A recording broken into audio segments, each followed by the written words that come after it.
Саламатсыздарбы, мен атым Роки. Мен 3,5 жыл бұрын Қазақстанға келдіммін.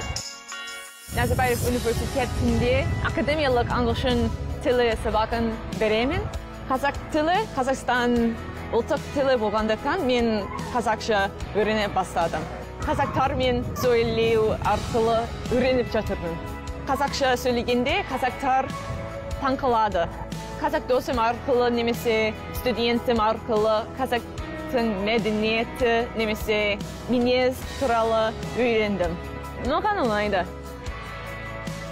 Қазақ тілін білу, болашағыңды Қазақстанмен байланыстыру. Болашақта мен YouTube каналымда Қазақстан туралы бейне түсіргім келеді. Мысалы, мен оңтүстік Қазақстанға барып, саяхат немесе туризм туралы түсірмекшімін. Демек, тіл үйрену сенің де қолыңнан келеді.